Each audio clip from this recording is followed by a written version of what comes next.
Hello student, welcome to coherent English classes. मैं हूं आपका इंस्ट्रक्टर मोहम्मद जियाउल्लाह कमर। आप देख रहे हैं हमारे YouTube channel coherent English classes. और इस वीडियो के अंदर आज हम लोग डिस्कस करने जा रहे हैं ideas that have help mankind का ऑब्जेक्टिव क्वेश्चंस। तो ideas that have help Mankind, ये जो ब्रिटिश राइटर थे बर्ट्रैंड रसल, उनके द्वारा लिखी गई, आपको मालूम है। तो आइडिया आज इस वीडियो के अंदर हम लोग डिस्कस करेंगे ideas that have help mankind objective question answer. तो आइए बिना समय गवाए हुए स्टार्ट करते हैं। Objective number 1. Ideas that have helped mankind is written by. इसके ऑप्शन है, पहला ऑप्शन सिगानोया, दूसरा जर्मन ग्रीड, तीसरा बर्ट्रैंड रसल और डी पर्ल्स एसबर्ग। तो सही आंसर इसका जो है आपको भी मालूम है, बर्ट्रैंड रसल यानी कि सी। आगे चलते हैं।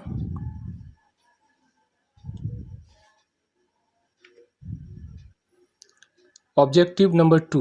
Bertrand Russell was philosopher and अ खाली स्थान। ये 2018 में ये क्वेश्चन आपके एनुअल एग्जाम में पूछा गया है। ये objective question answer ideas that have help mankind का जो ऑब्जेक्टिव है, ये ऑब्जेक्टिव आपको 2018 में पूछा गया है।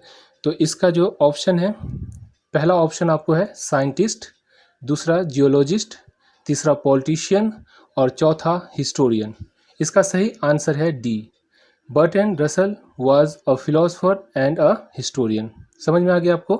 आगे चलते हैं। अगला क्वेश्चन है, the last of the great prehistoric invention was the. Option number 1 agriculture, option number 2 industrialization, option 3 art of writing और ऑप्शन 4 है स्लेवल राइटिंग। यानी इसका मतलब वो समझिए, the last of the great prehistoric invention was the agriculture या industrialization या art of writing या स्लेवल राइटिंग। ये प्री हिस्टोरिक का मतलब क्या हुआ? प्री हिस्टोरिक का मतलब कि वो समय जिसका कोई भी इतिहास का पता नहीं है। प्री हिस्टोरिक इरा का मतलब हो गया यानी कि बहुत ही आदि काल में, बहुत ही पुराने ज़माने में। तो जो महान इन्वेंशन था, आविष्कार था सबसे आदि काल के अंदर, वो क्या था? Agriculture, industrialization, art of writing या स्लेवल राइटिंग। इसका जो सही आंसर है वो है आर्ट ऑफ राइटिंग, सी। समझ गए? आगे चलते हैं। Question number 4.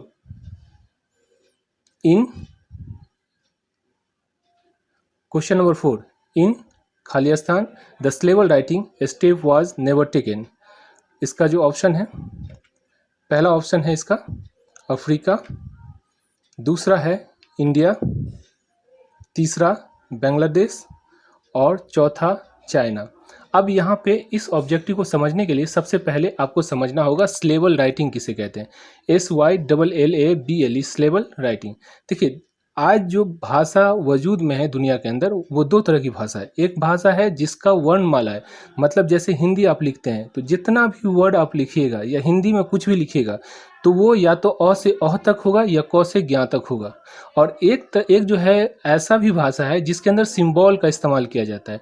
तो जो भाषा में वर्णमाला यानी अक्षर, जैसे कि आप इंग्लिश पढ़ रहे हैं तो इंग्लिश में देखिए जितना भी आप इंग्लिश की राइटिंग होगी उसके अंदर ए से लेकर जेड तक के वर्ड होंगे, यानी 26 ही अक्षर होगा जिसके अंदर सारी की सारी कहानी हो या पोयम हो या कविता हो, जो भी हो वो सारी की सारी रहेगी। तो जिसके अंदर वर्णमाला होता है उसे स्लेवल राइटिंग कहते हैं। और जिसके अंदर सिंबल रहता है, मतलब जिस भाषा के अंदर सिंबल से जो है सो सिंबल से दर्शाया जाता है, उसे जो हम क्या कहते हैं, इन स्लेवल राइटिंग। तो ये स्लेवल राइटिंग का मतलब क्या हुआ? यहाँ पे कह रहा है in Africa the syllable writing step was never taken. Africa के अंदर ये गलत है। इंडिया के अंदर देखिए, इंडिया के अंदर हमारी मातृभाषा जो है वो क्या है? हिंदी है। तो हिंदी के अंदर आपको मालूम है अ से अ और क से ज्ञ, यानी कि इसके अंदर वर्णमाला है, यानी कि वर्ण है, अक्षर है इसके अंदर। तो ये स्लेवल राइटिंग हुई। ठीक है। बांग्लादेश, ये भी बंगाली है, बंगाली के अंदर भी अक्षर होता है। चाइना एक ऐसा, चाइना हुआ, जापान हुआ, जापानीज़ या चाइनीज़ जो लैंग्वेज है उसके अंदर कोई भी अक्षर नहीं होता है। यहाँ पे क्या होता है, यहाँ पे सिंबल 1,30,000 सिंबल है चाइनीज़ भाषा के अंदर। यानी वहाँ पे आप जो है उसका अक्षर नहीं होता, उसमें सिंबल होता है। हर वर्ड के लिए, हर चीज़ के लिए एक सिंबल होती है। इसीलिए कहा जाता है कि चाइनीज़ भाषा को सीखना बहुत ही मुश्किल है। तो इन चाइना द स्लेबल राइटिंग यानी कि अक्षर में लिखने की जो प्रथा है उसको नेवर टेकन यानी उसे अभी तक जो अपनाया नहीं गया है, वहाँ अभी भी सिंबल से ही काम चलाया जाता है। तो ये ऑप्शन है आपका, जो सही आंसर है वो डी है। आगे चलते हैं। Objective of ideas that have help mankind का जो ऑब्जेक्टिव है वो पांचवा ऑब्जेक्टिव ये है कि art of writing was Indeed खाली स्थान ऑफ हिस्ट्री।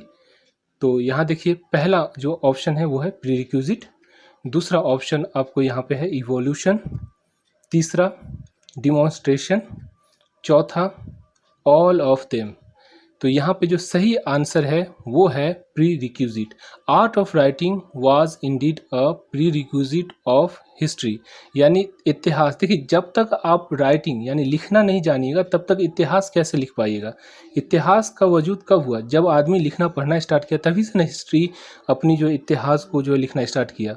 तो ये जो प्री रिक्विजिट का मतलब क्या होता है, प्री रिक्विजिट का मतलब होता है धरोहर। ये बहुत ही मूल्यवान चीज़ है। आर्ट ऑफ राइटिंग जो थी ये बहुत ही जो है सो मूल्यवान चीज़ थी, बहुत ही बड़ी धरोहर थी किसके अंदर, हिस्ट्री के अंदर। जब तक आपको लिखना पढ़ना नहीं आएगा अपना हिस्ट्री कैसे लिख पाइएगा आप, है ना। तो इसका जो सही ऑप्शन है वो ए है। आगे चलते हैं। इससे पहले कि हम आगे बढ़ें, ये हमारी किताब है जो को हमारी कोचिंग क्लासेस से जाती है, रेनबो स्नैपशॉट। इस किताब की जो प्रमुख विशेषता है ये है कि इस किताब के अंदर प्रत्येक चैप्टर आपका 27 चैप्टर होता है, 11 चैप्टर प्रोज से, 11 चैप्टर प्रोज से, 10 चैप्टर आपका पोइट्री से और 6 चैप्टर आपकी स्टोरी ऑफ इंग्लिश से। ये सारे के सारी चैप्टर इस रेनबो स्नैपशॉट के अंदर आपको लाइन बाय लाइन, एक लाइन इंग्लिश एक लाइन हिंदी में अनुवाद करके मिलती है। प्रत्येक इंग्लिश शब्द का हिंदी उच्चारण जो किसी भी बुक में आपको नहीं मिलेगी। हर मतलब कि ये पहली किताब है रेनबो स्नैपशॉट जिसके अंदर इंग्लिश जो लिखा रहेगा ऊपर उसका हिंदी भी आपको मिल जाएगा। क्वेश्चन आंसर समरी का भी line by line Hindi English अनुवाद मिलता है इस किताब के अंदर। स्टोरी ऑफ इंग्लिश जो किताब है जो कि बिहार में बहुत सारी कोचिंग इंस्टीट्यूट नहीं चलाती है, उसका भी हम लोग ट्रांसलेशन इसी किताब के अंदर आपको मिल जाएगा।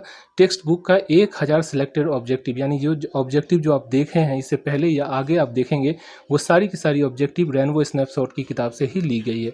1800 ग्रामर की ऑब्जेक्टिव इसके अंदर रहेगी, चैप्टर वाइज वर्ड मीनिंग रहेगा इसके अंदर, 220 घंटे का वीडियो होगा जिसके अंदर आपको बुक पढ़ाया जाएगा और जो है ग्रामर पढ़ाई जाएगी, एस्से, लेटर राइटिंग, ये सारी चीज़ कंप्लीट कोर्स जिसमें आपको 532 पेज की किताब प्लस 220 घंटे का वीडियो, ये आपको मिलेगा सिर्फ 500 रुपये में हम लोग जो है प्रोवाइड करते हैं। तो अगर आप इंटरेस्टेड हैं तो मैं आपसे ये रिक्वेस्ट करता हूँ कि इस वीडियो के डिस्क्रिप्शन बॉक्स में एक लिंक दिया गया है जिसके अंदर आपको कुछ चैप्टर जो कि रेनबो स्नैपशॉट का PDF फाइल में प्रोवाइड किया गया, आप उसको पढ़िए। अगर अच्छा लगे तो किताब खरीदिए, नहीं अच्छा लगे तो कोई बात नहीं। आगे चलते हैं। Objective number 6, neither number not of pleasure that make the glory of man. इसका ऑप्शन है पहला मल्टीप्लिकेशन, दूसरा कर्विंग, तीसरा डिमोन्स्ट्रेशन, चौथा ऑप्शन आपका है ऑल ऑफ देम। यानी इसका मतलब क्या हुआ, neither number not of pleasure that make the glory of man, यानी कि ना तो नंबर यानी संख्या में अधिक होना या मल्टीप्लिसिटी। मल्टीप्लिसिटी का मतलब होता है बढ़ोतरी, बढ़ोतरी इन प्लेजर। प्लेजर का मतलब सुख सुविधा चैन में जो है आदमी की आराम में, मतलब भोग विलास में वृद्धि, ना ही नंबर में वृद्धि यानी कि इंसान की जो संख्या में वृद्धि, ना ही सुख, इंसान की सुख सुविधा में वृद्धि जो है इंसान को महिमावान बनाता है। इसका मतलब ये होता है। इसका सही आंसर आपको होगा मल्टीप्लिसिटी। इसका पूरा लाइन इस तरह होगा, neither numbers not multiplicity of pleasure that make the glory of the man. समझ में आ गया आपको। आगे चलते हैं।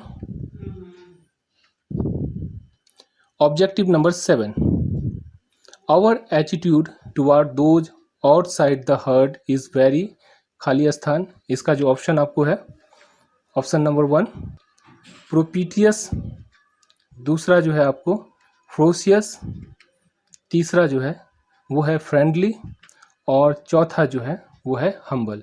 मतलब कहने का मतलब है कि हमारी जो देखिए इंसान की एक नेचर होती है, आउटसाइड हर्ड्स का मतलब हो गया देखिए अपने जात बिरादरी में आप बड़े अच्छे-अच्छे बात कहते हैं, सोच समझ के बात करते हैं, हर चीज़ करते हैं। लेकिन जैसे ही अपनी जात बिरादरी से, अपने गाँव से बाहर निकलते हैं, आपका जो व्यवहार होता है, आपकी जो सोच होती है, वो चेंज हो जाती है। मतलब आप जो है सो मतलब अजीब तरह से व्यवहार करते हैं, उसको कहते हैं। तो सही ऑप्शन जो आपका है, जो कि किताब के अंदर है, वो है फेरोशियस। ये बी, ऑप्शन नंबर बी आपका सही है। समझ में आ गया? आगे चलते हैं।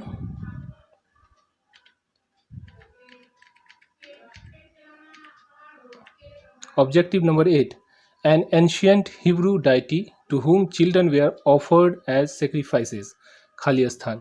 मतलब कहने का ये हुआ कि एक एंशियंट हिब्रू, हिब्रू किसे कहते हैं? हिब्रू मतलब जो इज़राइल है और जो फ़िलिस्तीन है, उस इलाके को जो कि अरब का एक हिस्सा हुआ करता था, उस ज़माने में एक डाइटी यानी कि देवता, एक देवता थे जिसे बच्चों की बलि दिया जाता था, ऑफ़र किया जाता था। मतलब कि बच्चों की जो बलि है वो दी जाती थी, उसको जो है सो ज़बह करके बच्चे का जो है सो देवता के सामने पेश किया जाता था। उस देवता का नाम क्या था?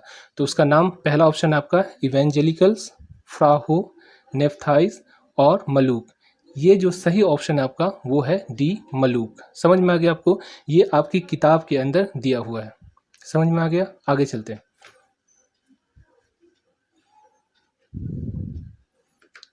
Objective number 9, even more important than the domestication of animal was the invention of खाली स्थान। मतलब कि पशुपालन के जो आविष्कार है उससे भी बड़ा आविष्कार कौन था, उससे भी महत्वपूर्ण आविष्कार कौन सा था? पहला ऑप्शन आपका है फायर, दूसरा जो है सोशलिज्म, तीसरा जो है एग्रीकल्चर और जो चौथा ऑप्शन है आर्ट ऑफ राइटिंग। तो इसका जो सही ऑप्शन है वो सी है। आगे चलते हैं। आप देख रहे हैं ideas that have help mankind का ऑब्जेक्टिव क्वेश्चन आंसर। चलते हैं, देखते हैं objective of ideas that have help Mankind.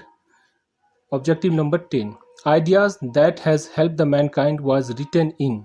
मतलब कि जो ideas that has help mankind वो कब लिखा गया?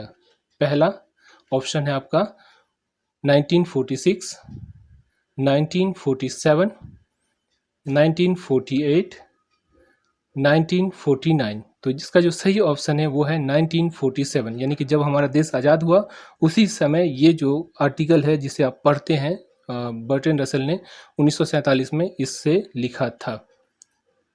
तो इस तरह से आज हमने जो है ideas that have help mankind का ऑब्जेक्टिव नंबर 1 से लेकर ऑब्जेक्टिव नंबर 10 तक को डिस्कस किया। आशा करता हूँ ये वीडियो आपको अच्छी लगी होगी। इस वीडियो के 3 खंड है, टोटल इसके अंदर 30 ऑब्जेक्टिव है, जिसमें से 10 ऑब्जेक्टिव आज इस वीडियो के अंदर पार्ट 1 के अंदर हम लोग डिस्कस किए हैं। पार्ट 2 में 10 ऑब्जेक्टिव और फिर जो है तीसरा और अंतिम पार्ट में भी हम लोग 10 ऑब्जेक्टिव को डिस्कस करेंगे। इस तरह से हम लोग इस वीडियो सीरीज के अंदर टोटल 1200 ऑब्जेक्टिव, जो कि बिहार स्कूल एग्जामिनेशन बोर्ड में कहीं भी कोई भी यूट्यूब चैनल हो या कोई भी किताब हो वहाँ पे आपको ना मिलेगा। सिर्फ और सिर्फ कोहेरेंट इंग्लिश क्लासेस के पास जो है 1200, और मैं गारंटी के साथ कहता हूँ कि अगर 1200 ऑब्जेक्टिव आपको मतलब आपने पढ़ लिया, समझ लिया, तो उसमें आपको 100 आउट ऑफ 100, इस साल भी हमारा जो ऑब्जेक्टिव टकराया है वो 100 आउट ऑफ 100 टकराता है, क्योंकि हम हर समय हमेशा किताब को अपडेट करते हुए जाते हैं। तो आशा करता हूँ ये वीडियो आपको अच्छी लगी होगी। अगर ये वीडियो आपको अच्छी लगी तो अपने दोस्तों के साथ शेयर कीजिए, जितना ज़्यादा से ज़्यादा हो इसे लाइक कीजिए और इस चैनल को जो है प्रमोट कीजिए। Thank you so much for watching.